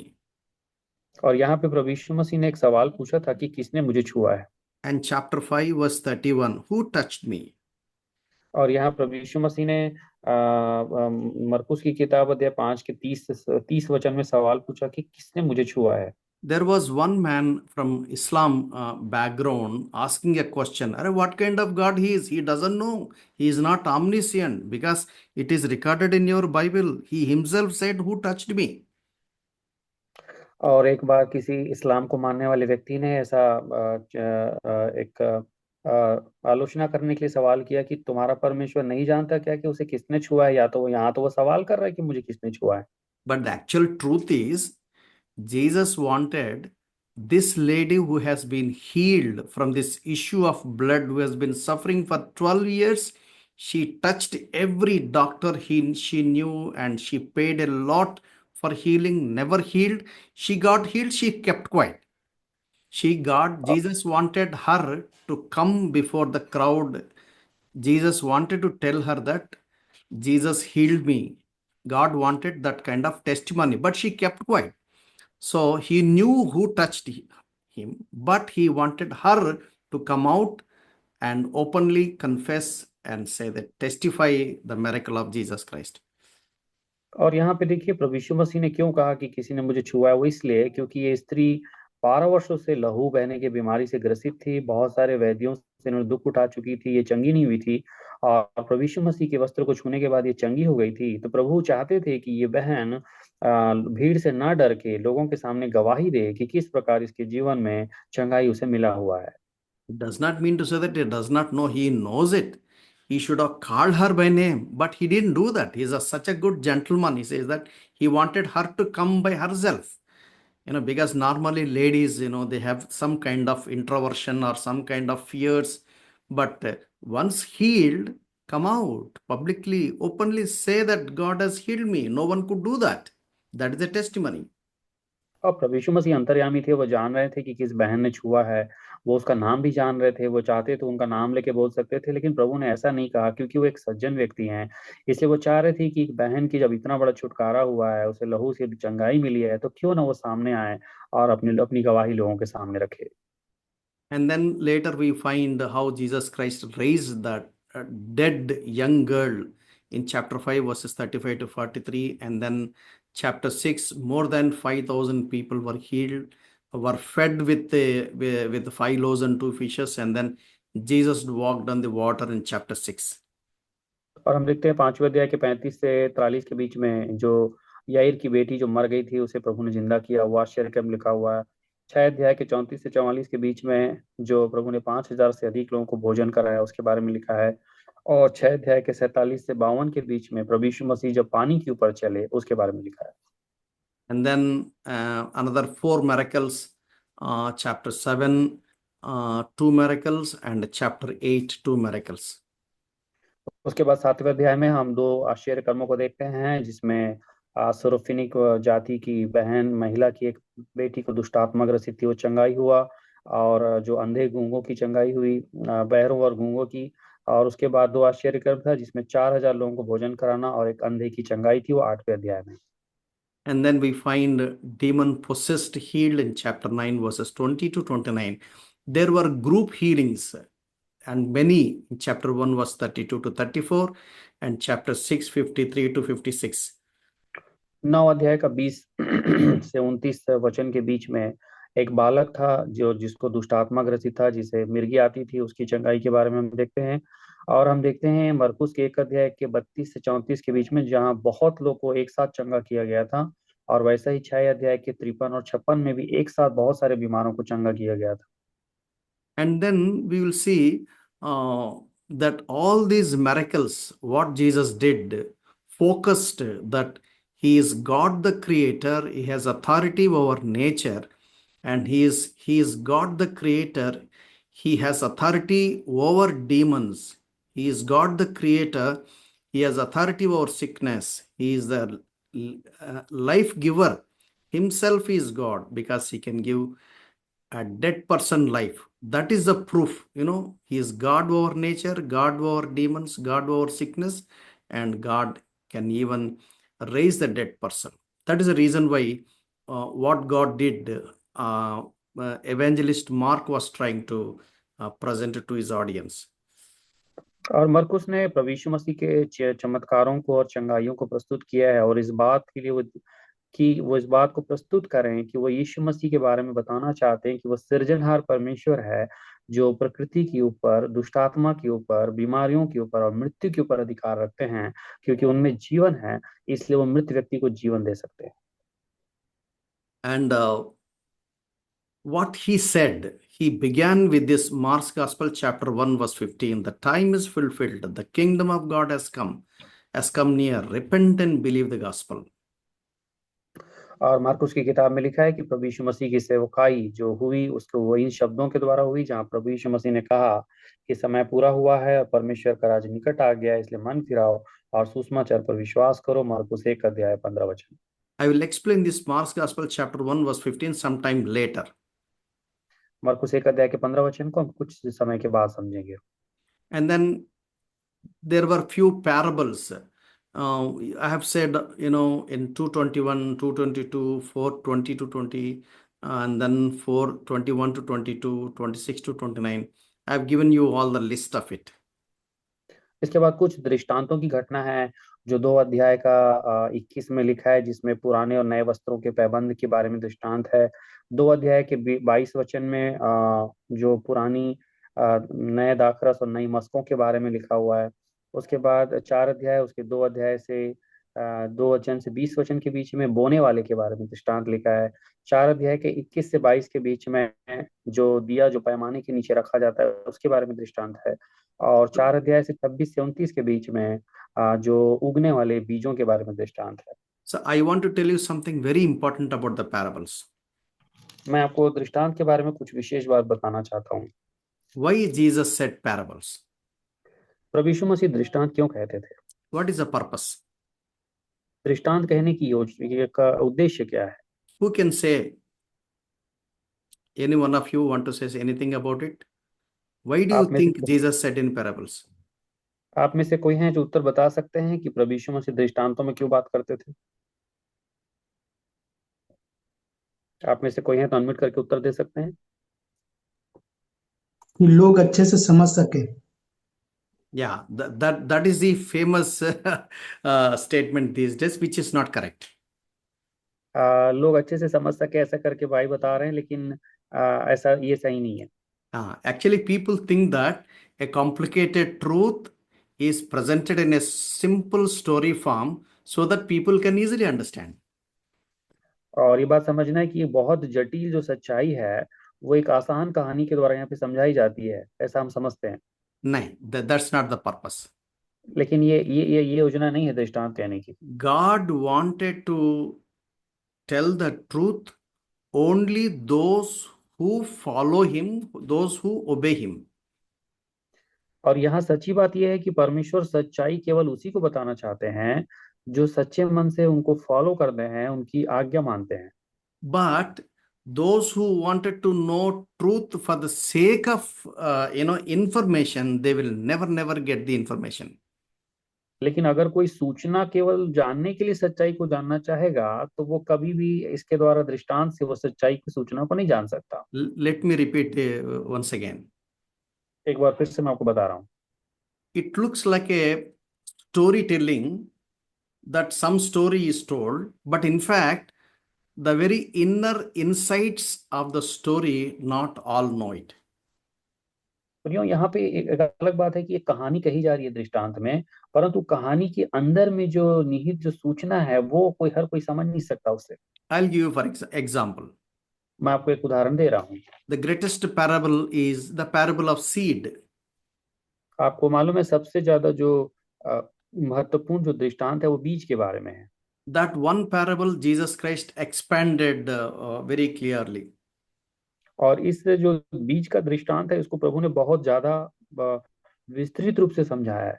Bible scholars say that is the lead of all parables. ये जितने भी दृष्टांत है उसमें का सबसे मुख्य आगे आने वाला दृष्टांत है ये। But surprisingly, disciples went and asked Jesus Christ, what does this parable mean? लेकिन प्रभु यीशु मसीह के चेले उनके पास आके पूछते हैं कि ये बीजों के दृष्टांत का मतलब क्या है? It looks like a seed falling into the ground, not all seeds yielding fruit, and ultimately 30-fold and 60-fold and 100-fold. But there Jesus began to explain, saying that what seed means, what land means, what those thorn means, what that stony land means. So Jesus explained. Unless until Jesus explained, it can't be understood. Otherwise, it looks like a story. People know the story, but not the meaning hidden behind the story. और यहाँ पे प्रभु यीशु मसीह के चेले आके पूछते थे, प्रभु ये बीज क्या है, ये जमीन क्या है, ये फल आ रहा है क्या है, 30 गुना 60 गुना 100 गुना, ये सब क्या है, वो समझ नहीं पा रहे थे। लेकिन प्रभु उन्होंने समझाया कि ये बीज क्या है, ये जमीन क्या है, पत्थर क्या है, झाड़ी क्या है। उसके द्वारा उन्होंने उनको गहराई से एक शिक्षा दी जिसको साधारण व्यक्ति इस कहानी के द्वारा नहीं समझ सकते। Let me tell you one more best example. और आपको मैं एक और अच्छा उदाहरण दे सकता हूँ। You tell me who do not know on the face of the earth that Jesus paid heavy price on the cross of Calvary.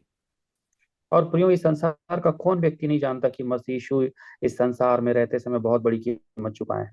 There are many graphic films recorded about crucifixion of Jesus Christ. Even when people see, even pagans, not Christians, see that film, they weep, they're sorrowful, but they're not born again.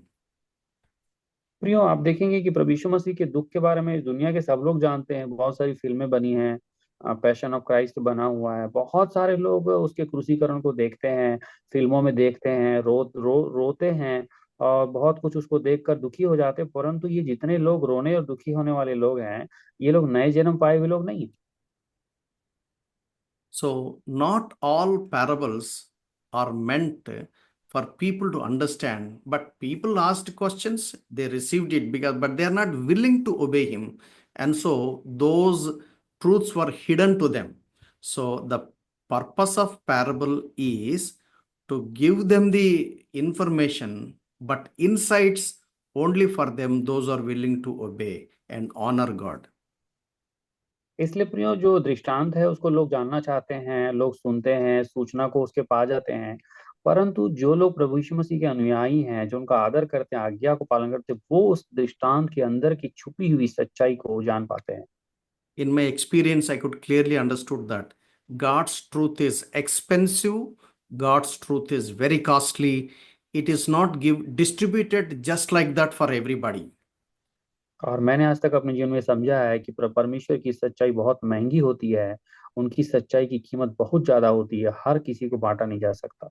Hope I'm clear about this parable. और मैं विश्वास करता हूँ कि आपको इस दृष्टांत के बारे में बातें समझ में आई होगी। Secondly,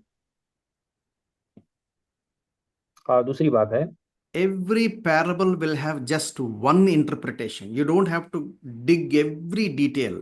One important truth is hidden in every parable. Take that important truth and leave it, but don't try to dissect, do a big operation on every bits and pieces of this parable. और प्रियो, किसी भी दृष्टांत की एक मुख्य व्याख्या होती है, एक महत्वपूर्ण सच्चाई उसमें छुपी होती है। हम जबरदस्ती इस दृष्टांत का ऑपरेशन करके, इसको अलग अलग करके बहुत सारे अर्थ निकालने की कोशिश नहीं करना है।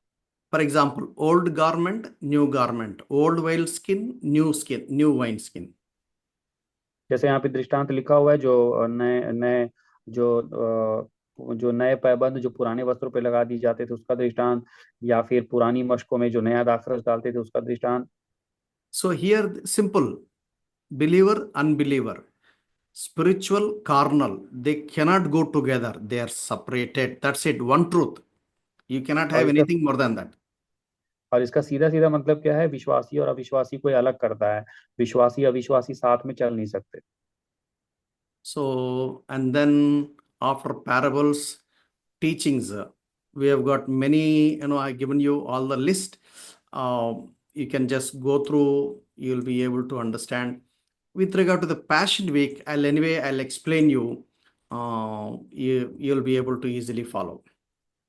और इसके बाद जितने भी दृष्टांत हैं, जितने भी चंगाई और आश्चर्य कर्म की बातें, उसे आप पीपीटी में देख के अध्ययन करें। और आने वाले बाद में हम एक साथ पैशन वीक के बारे में नहीं, अंतिम सप्ताह के बारे में पढ़ेंगे। So I will discuss about the Passion Week, Jesus arrested, and Jewish law of court, Romans law of court, crucifixion, resurrection, and then appearances of the resurrection will be discussed at the end. इसलिए प्रभु यीशु मसीह को जैसे गिरफ्तारी हुआ, कैसे उनको यहूदियों की न्यायालय में लेके जाया गया, उसके बाद कैसे उनको रोम की न्यायालय में लेके गया, उनके बाद उसकी क्रूसीकरण हुआ, कैसे उनका पुनरुत्थान हुआ, ये सारी घटनाएं हम बाद में सीखेंगे। At least I think you have some understanding about the gospel according to Mark. और हम विश्वास करते हैं कि आप थोड़ा बहुत समझ पाए होंगे कि सुसमाचार मरकुस के अनुसार क्या है। Shall we pray? आइए प्रार्थना करें।